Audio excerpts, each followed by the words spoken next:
Yeah, Like I'm talking about respect. That's his promoter. His promoter, yeah.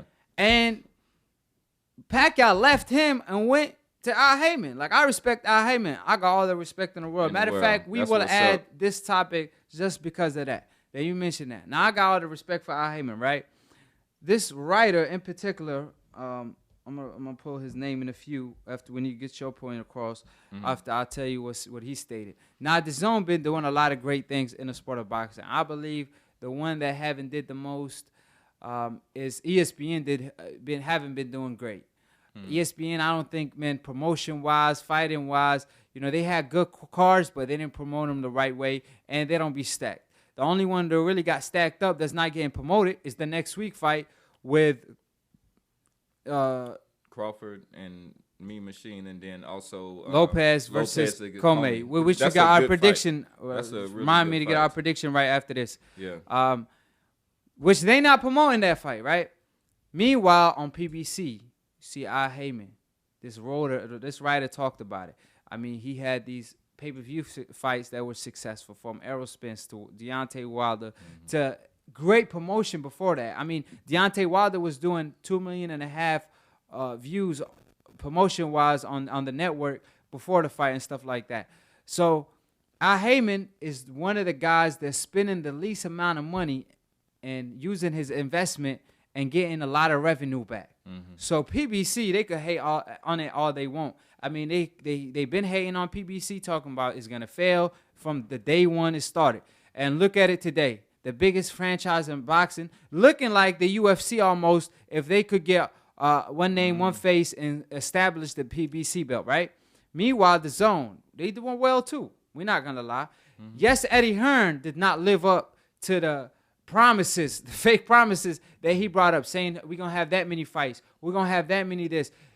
He did not live up to that. But they did offer us great moments of, like, Ruiz, Anthony Joshua. It's been an interesting year. Canelo cherry picking and this and that, but it's okay, right? We've seen at least better fights than maybe ESPN, let's say. Yeah. However, the money they invested this year alone, like, for example, Canelo Alvarez broke the bank for $365 million. He talked about Gennady Golovkin getting $100 million.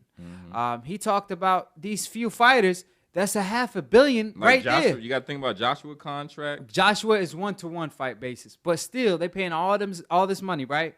However, are they not getting the return? For example, when Canelo fought, they have to pay him $33 million. Yeah. They're not getting that revenue, and that's why they increased the price from $10 to $20, which the Dazn admitted that wasn't part of the plan. Yeah.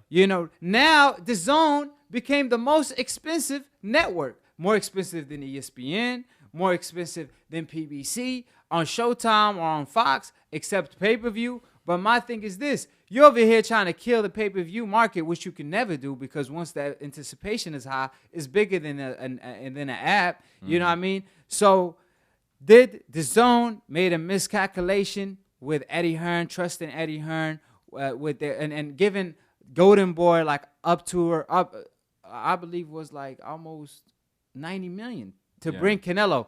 And that's why Canelo is mad at Oscar De La Hoya, because Golden Boy got $90 million contract with Dazn, not including the Canelo. Yeah. So to that you say what? So I say anytime you're in bed with Eddie Hearn and Oscar De La Hoya, then it's going to be some issues. On the other side, you have people like Richard Schaefer and Al Haymon. So I'm going to ride with that team right there. So a lot of people don't know Richard Schaefer was the reason why Golden Boy was able to get to the height of their height. And then he even recognized the instability of Oscar De La Hoya, left him, teamed up with Al Haymon, took all their fighters. It was a coup. Definitely, but he also saw that, like, man, this guy right here, I can't put my future in jeopardy with messing around with Oscar De La Hoya. So I think that the zone made a miscalculation, and if they're going head to head against Al Haymon and Richard Schaefer, I think they're on the losing end. With that said, I think that they have an opportunity to put on some good fights in the future, but they did not stipulate in Canelo's contract that they could vet his fights. So that's why you get a Rocky Fielding fight and you get all these other ones because Canelo went through the contract. He's like, all right, I'm going to sign this $365 million contract. But they didn't put any language in there that said that they would be able to have final say on his fights. And then you get some of these duds of a fight in there. All right. No, I agree with you 100%. Heyman's such a genius that Bob Arum criticized him and then went and followed his blueprint. You know what I'm saying? Eddie Hearn came to the game talking all this ish.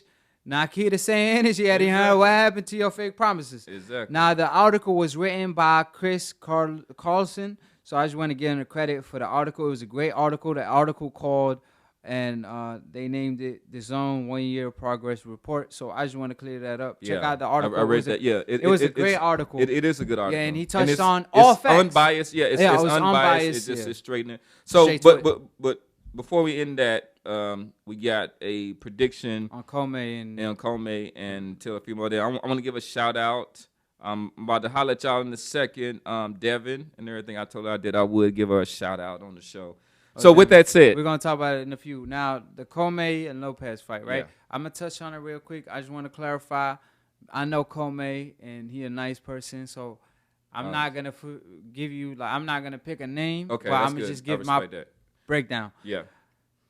Lopez. Speaking of, this is our last episode where we hosting it. It's right now. Right now we hosted and posted. Yeah, it's pre-recorded. Yeah, it's pre-recorded. We hosted it, then posted. But later on next week, will we be going live after 12 rounds of fighting in split decision? And we came out to KO by Akhi. Akhi, man, he didn't KO his own brother, man.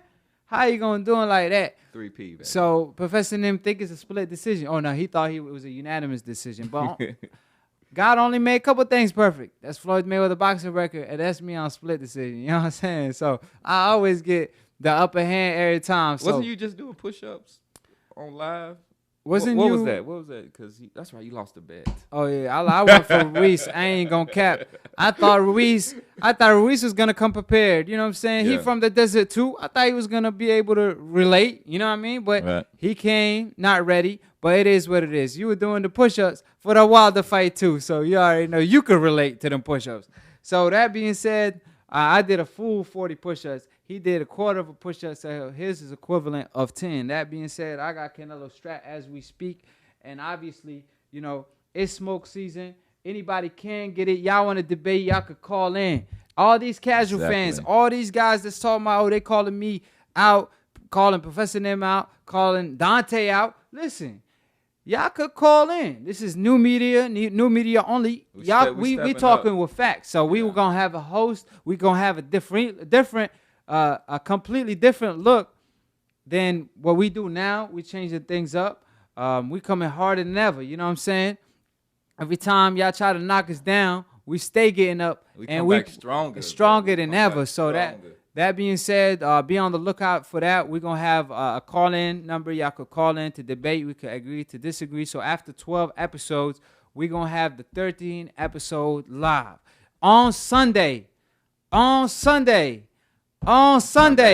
know I've been saying split decision on Monday every time, so people might think it's going to be on Monday live, but nah. It's going to be on Sunday, so be on the lookout for that. Around 3 p.m. I would say. 3-4. So I will notify y'all on the comments. I'm actually post a video on that as well when the time exactly gonna be. But y'all gonna see the live post almost a couple days before that when we going live. So I just want to let all the viewers know, and we're gonna have a great time. We're gonna have a host. We're going to do it bigger than ever. So I just want to let all of y'all know. So make sure y'all click on the notification bell to get notified every time we go live on Split Decision.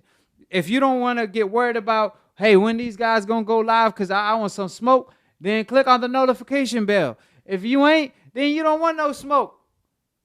You ain't, man, your friends telling you, yo, call Akhi, man. Akhi out here making this look bad. The Canelo Nation look bad. You know what I'm saying? How about... Hey, you know what you should be telling me? Like, can you tell him that and convince him and prove him wrong for all his views? And obviously, they tell him, nah, that's a different smoke. Man, you know what I'm saying? You a casual fan. You don't know ish about boxing. But Akhi, man, he got all them facts and receipts behind him.